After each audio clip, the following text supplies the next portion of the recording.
Well, thanks for coming out here to my electorate office in Gungahlin. I'm an independent senator for the ACT. Yep. I very much view my job as working every day for Canberrans on the issues that matter to us. And as an independent, I don't have a party. I'm just accountable to people. And so I really love hearing from Canberrans and young people about the challenges they're facing, and then really importantly, the solutions that they want to see implemented. Specifically on young people, you've been really involved with them as, even before your campaigning, listening to young voices and encouraging them to be a bigger part of politics. In your experience of talking to these young people, what do you think are the biggest pressing political issues for them? Can't go past housing. Yeah. I think it has such a flow-on effect across society. Mm-hmm. When you talk about cost of living pressures, so much of that is tied to how much people are having to pay for rent, or if you manage to buy a place for your mortgage.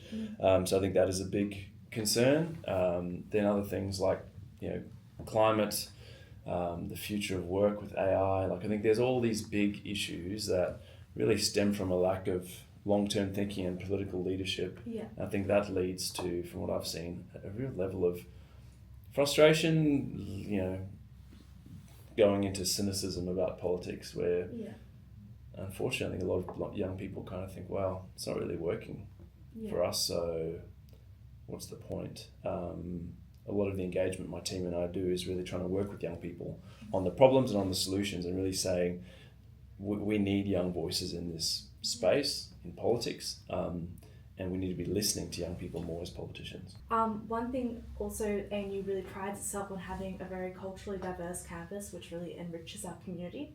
But we've seen a lot of political debate at the moment, especially with Paul and Hanson arising, this idea of monoculturalism, which really undermines Australia's really valuable diversity. We've seen trickle-down effects in this on the ANU campus, such as repeated vandalism of the BIPOC student department. A lot of students internationally are really worried about their safety and security and future in Australian politics. What would you have to say to them? Well, I think most Australians would know that Australia has never been a monoculture. Yeah.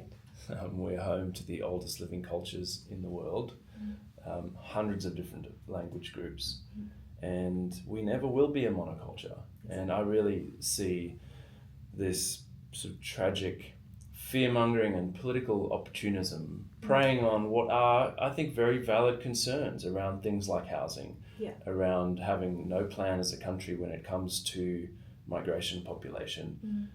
Those are very valid debates, but it is tragic that we are pitting Australians against each other through a lens of who should and shouldn't be Australian, rather than saying, listen, these are big challenges. Let's actually have a good faith discussion about how do we solve the housing crisis. There's no silver bullets here. How do we have a plan for migration and population that takes into account training enough doctors here as a country? We're one of the wealthiest countries in the world, and yet we are relying on taking doctors from other places in the world that also desperately need doctors. And so I think that should be part of a good faith discussion, rather than this sort of fear-mongering. And as you said, it has such real implications for people and their everyday lives.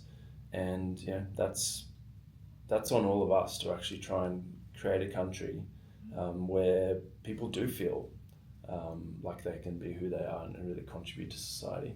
Is there a hope for a more inclusive community in the ANU and beyond? Absolutely. I think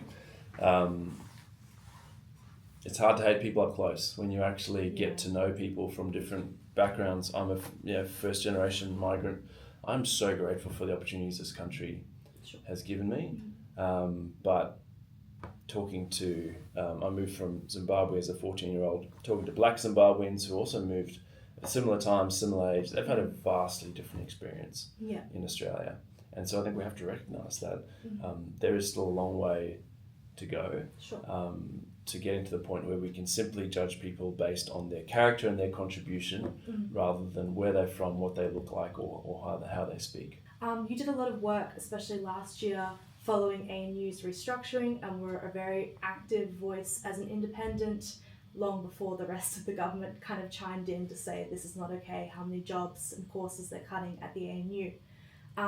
specifically on ANU governance. In August 2025, you told the media that Julie Bishop was a former head of the Liberal Party, so people in the Senate were not taking sufficient action because they were kind of protecting one of their own. We've seen like a big pattern within the last 20 or so years of former head of a political party to university chancellor, with examples such as Julie Bishop, John Brumby, Mark Vaile, and Bill Shorten. Do you think that we should be more cautious about appointing former politicians to university governments in fear that they might not have as much accountability because they retain such strong party ties? Well, I think former politicians may well have the right skills Yeah. for these sorts of roles. I think what people really want to see is a very clear merits-based appointment process Yeah. where you can have confidence that, yes, this is the right person for the job. My focus with the ANU has really been on how do we ensure that there is governance structures in place where the university can actually function well and be our national university. The ANU is unique. It is an act of parliament. It is our national university. It is accountable to the parliament. And so the thing I've been pushing with my colleagues in the Senate and with the government is let's actually set the ANU up for success. Let's ensure that there is a governance structure which is up to date, which is in line with what we're seeing working in other universities across the world. And let's ensure that we don't have to sort of see the kinds of tragic headlines and stories that have been coming out of the ANU over the last few years. And at one point it was the thing I was getting stopped more on the street about than any other issue. Yeah. Like, this matters to Canberrans. It matters to thousands of people who work there, tens of thousands of students, but just generally, people are very proud of the ANU. Yeah. But because specifically ANU is the only university in the country that's made from legislature, so we've got our power delegated from that.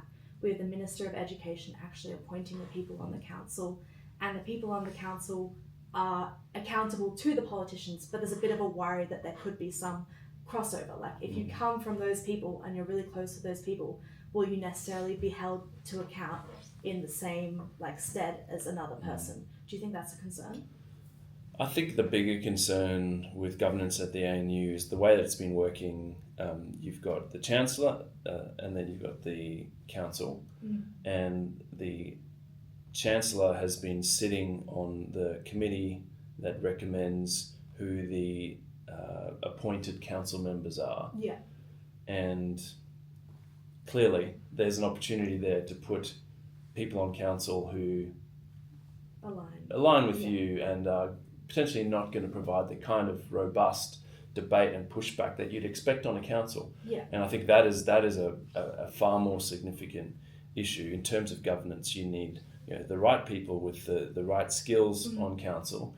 And I would argue, and this is something I've been working with the ANU governance project on, you'd actually want a majority elected representatives on council who are actually accountable. Who would elect those? The students at ANU? There's a whole different model, a whole bunch of different models as to how you would do that. Some universities around the world actually allow alumni to vote in those things, but currently it's staff and students, and I think that's a really good start. But sort of working through some of these details to say, how do we set the ANU up for success? No one wants to be seeing the things that have been happening there or reading about them in the paper, and it just has such a huge impact on students, whether you're at the School of Music or anywhere in the university. You're feeling the squeeze, and seeing the impact on staff. A bit of a devil's advocate moment, not necessarily something that I agree with, but do you think there's a possibility that there can be too much political overreach into ANU governance? If it's something that's voted on, do you think it's possible that attention could be brought away from the actual structure of the school and divided along kind of loose party lines politically? There's always potential for those sorts of things to happen. I think it clearly is a delicate balance when it comes to Parliament's role with the ANU. We don't want to see the kind of Trumpian politics where we're seeing governments reaching into universities and telling them what they can and can't teach. who they can and can't employ. Yeah. But I think what we do want is a governance structure that's actually fit for purpose. Sure. And if you look at what's happened at the ANU, it is a clear failure of governance. This is not an issue that appeared overnight. We've seen over many years really poor decisions being made. And so I think the role of the Parliament is to actually say, okay, the governance structure isn't working. Let's look around the world. What is working? Let's talk to people at the ANU, which the ANU Governance Project has done, and let's change the governance structure so that the ANU can just get on with it. Yeah, so to reset the framework of the ANU rather than the ideas and discussions within it. Sure. Yeah. I mean, I think, the ideas and discussions, that should be up to council and the executive, along with staff and students, to decide who are we as a university, where have we come from, and where do we want to go? What is our role? Absolutely. Thank you so much. If we have time for just one more question. Sure. So you have a really interesting background in the opinion of a lot of Australians, because you're a former captain of the Wallabies, you're a national treasure of sorts, and then you've gone into this really progressive area of politics that we all respect, advocating for things like environmentalism, ending gender-based violence, and so on. But specifically in the media, a lot of these things like environmentalism is portrayed as a lot of like a feminine kind of ideology, which prevents a lot of men from joining in the action as well. How do you look to portray yourself as a positive male role model, and how would you like to encourage more men to participate in fighting these big global challenges? This is a great question. My wife Emma often will say, environmentalism or conservation in Australia has a masculinity problem. And as someone who moved here as a 14-year-old from Zimbabwe, I just couldn't get my head around how caring for nature, wanting to protect and conserve these incredible, places and species that have been here for, millions of years, far longer than we've been. Yeah. Homo sapiens.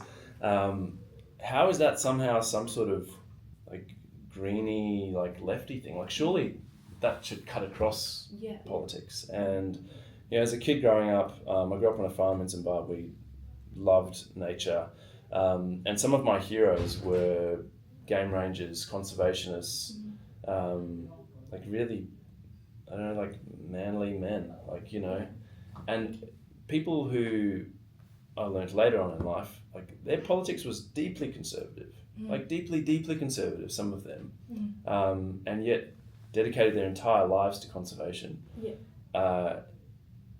That's generally not the case here in Australia, and I think that is something that I really try and talk to people about. This is something that we can and all should care about, and I think it's totally tragic that